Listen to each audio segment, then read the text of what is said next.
रहीम अस्सलाम वालेकुम। Learning platform के साथ मैं हूँ Rizwan. Welcome back to my channel. आज हम डिस्कस करेंगे जी अपने नेक्स्ट डिसऑर्डर को, जिसका नाम है body dysmorphic disorder. Body dysmorphic disorder आपके पास क्या होता है, इसके अलावा इसके काजेज़ क्या हैं, इसकी प्रेवलेंस क्या है, इसकी सिम्टम्स या इसका क्राइटेरिया अकॉर्डिंग टू DSM-5 क्या है, और एट दी एंड हम बात करेंगे कि इसका ट्रीटमेंट किस तरीके से किया जाता है या किस तरीके से किया जा सकता है। तो सबसे पहले हम देख लेते हैं जी बॉडी डिस्मॉर्फिक डिसऑर्डर होता क्या है। बॉडी डिस्मॉर्फिक डिसऑर्डर आपके पास एक ऐसा डिसऑर्डर है जिसमें इंसान अपने बॉडी अपीयरेंस के बारे में जो है वो इमेजिन या फिर स्लाइट डिफेक्ट फील कर रहा होता है। ठीक है, उसके जो थॉट्स हैं, उसकी जो डिफेक्ट्स हैं वो अपनी बॉडी के रिलेटेड फील कर रहा है, वो उसके थॉट्स और अनवांटेड थॉट्स और स्लाइड और इमेजिन थॉट्स होते हैं जस्ट, इसके अलावा और कुछ नहीं होता। जैसे ये प्रीवियस अगर आप इस पिक्चर में देखते हैं तो इस पिक्चर में रियल में जो गर्ल है वो बिल्कुल परफेक्ट है, लेकिन जब वो अपने आप को मिरर में देख रही है तो वो अपने आप को मिरर में अजीब सा देख रही है कि मेरी बेली फैट बहुत ज़्यादा है, मैं बहुत ज़्यादा हेल्दी हूँ, या मेरे अंदर बहुत ज़्यादा फैट पाया जाता है। तो ये चीज़ आपके पास पेशेंट में देखने को मिलेगी जो बॉडी डिस्मॉर्फिक डिसऑर्डर का पेशेंट होता है।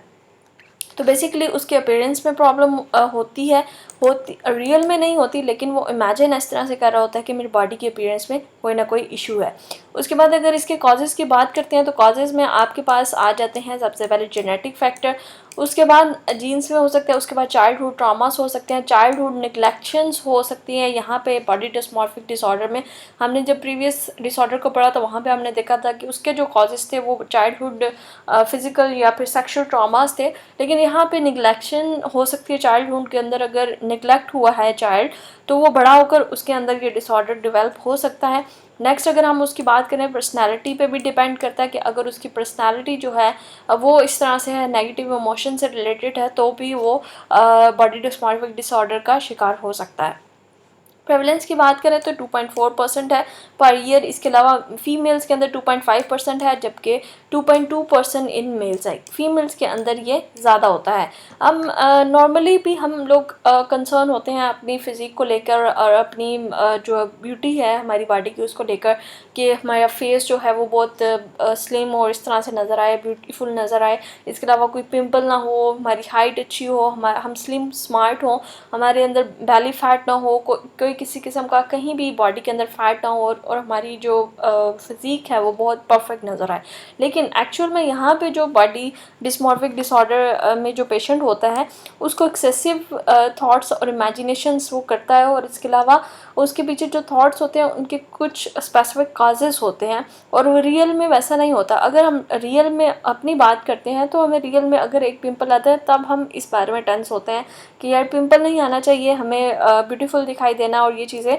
लेकिन अगर हम बिल्कुल परफेक्ट हैं तो हमें अपना आप भी अच्छा ही लगेगा। लेकिन यहाँ पे बॉडी डिस्मॉर्फिक का जो पेशेंट होता है उसको जो अपनी बॉडी है, अपना अपीयरेंस है वो अच्छा नहीं लगता, जिसकी वजह से वो डिफरेंट फिर स्ट्रैटेजीज़ को अपनाता है। जैसे आजकल बहुत ज़्यादा सर्जरीज़ हो रही हैं फेस की, बॉडी की, तो ये चीज़ें बहुत ज़्यादा आम हो गई हैं। ये बॉडी डिस्मॉर्फिक का जो पेशेंट होता है बॉडी डिस्मॉर्फिया का, ये भी सर्जरी की तरफ जा सकता है।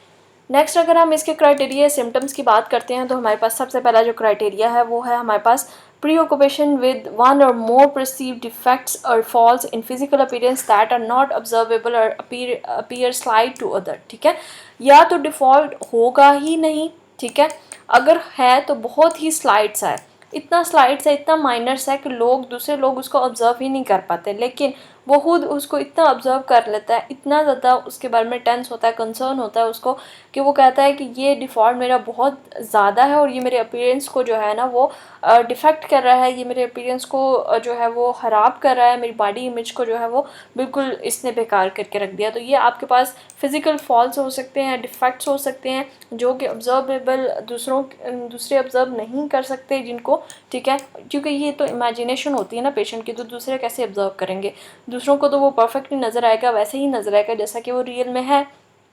नेक्स्ट आपके पास सेकंड क्राइटेरिया आ जाता है, at some point during the course of the disorder the individual have perform repetitive behaviour. अब यहाँ पे आपने नोट डाउन कर लेना है। सबसे पहले तो आपने पेशेंट से पूछ लेना है कि पेशेंट के मुताबिक ब्यूटी की, उनके मुताबिक जो ब्यूटी की डेफिनेशन है वो क्या है, ठीक है। डेफिनेशन ऑफ ब्यूटी, उनके मुताबिक जो ब्यूटी की डेफिनेशन है उसको आपने नोट डाउन कर लेना है। उसके बाद आपने इन सिम्टम्स को देखते जाना है कि क्या सिम्टम्स उनमें फिजिकल फॉल्स या डिफीट्स पाए जाते हैं, अगर पाए जाते हैं तो वो कितने जो है वो सीवियर हैं, ठीक है। उसके बाद आपने ये नोट डाउन कर लिया। उसके बाद आप देखोगे क्या वो फॉल्स या डिफीट आपको नज़र आ रहे हैं, ठीक है, या नहीं आ रहे, आप उनको ऑब्जर्व कर पा रहे हो या नहीं कर पा रहे।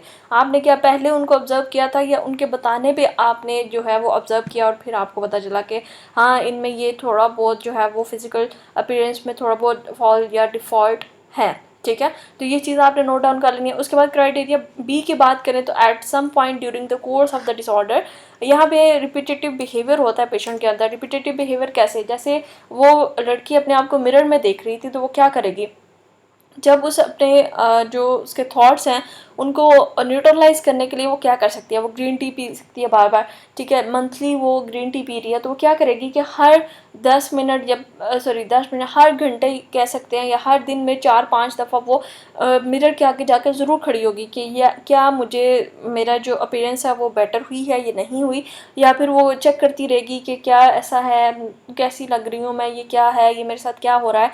ये लाजमी नहीं है कि आपका फ़ैट से रिलेटेड हो, बॉडी के अपीयरेंस से बिल्कुल टोटली आपसे रिलेट कर सकता है। फेस के ऊपर पिंपल्स और ये चीज़ें आ सकती हैं पेशेंट के माइंड पे। इसके अलावा स्किन कलर, कॉम्प्लेक्शन वगैरह आ सकता है, कुछ भी आ सकता है।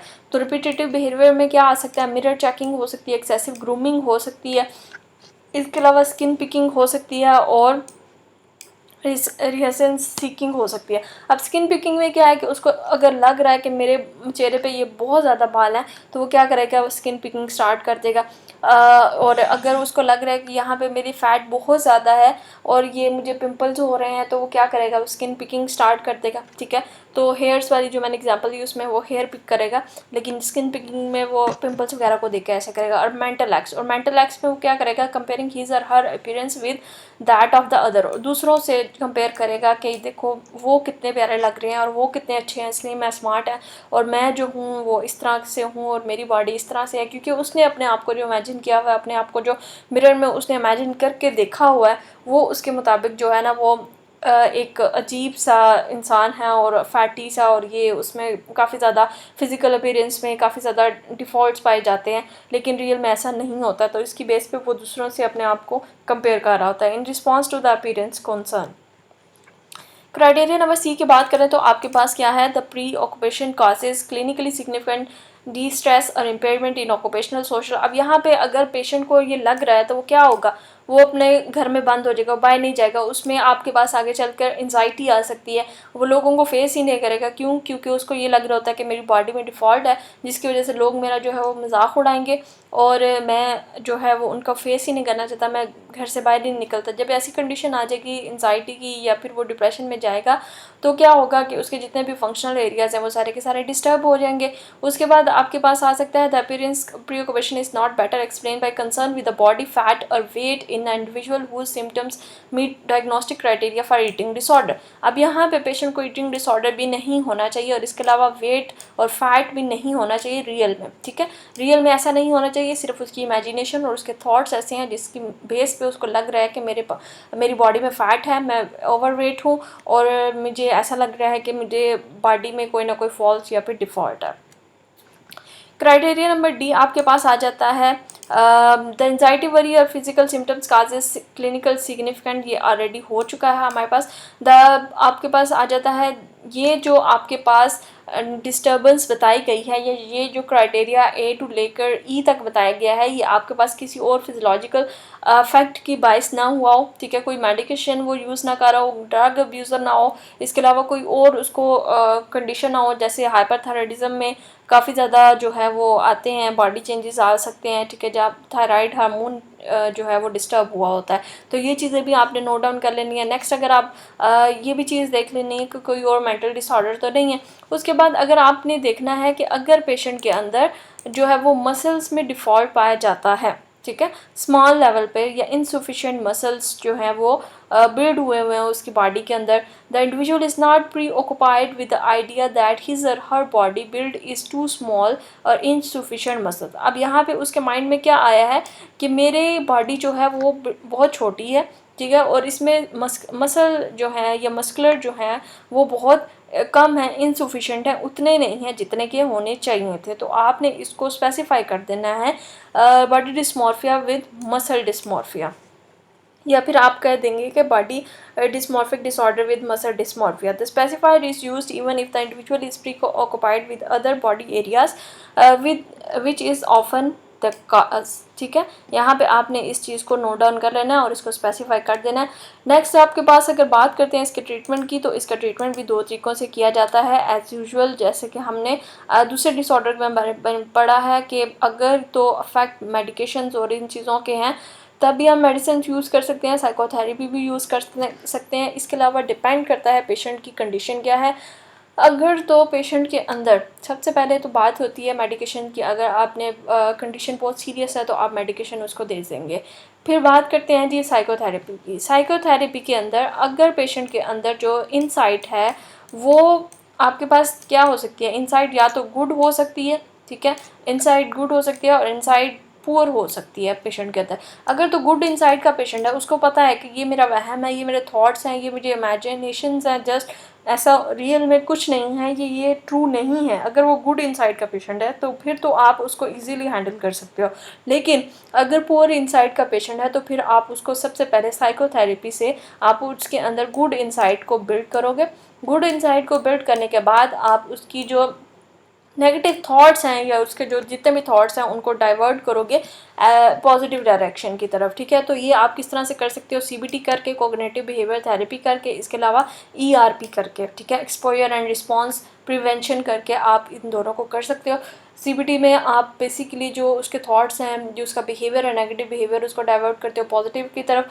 और एक्सपोजर एंड रिस्पॉन्स प्रिवेंशन में आप बेसिकली जो है ना पेशेंट के एक्सपोर करवाते हो उसको, जिनसे उसको फियर होता है या जिन सिचुएशन या जिस कंडीशन को वो फेस नहीं करना चाह रहा होता, उसको ग्रेजुअली आप उसको फेस करवाते हो, एक्सपोर करवाते हो और उसके रिस्पॉन्स में चेंजिंग जो है वो लेकर आते हो। तो ये था आज का हमारा लेक्चर जिसमें हमने बॉडी डिस्मॉर्फिक डिसऑर्डर को डिस्कस किया है।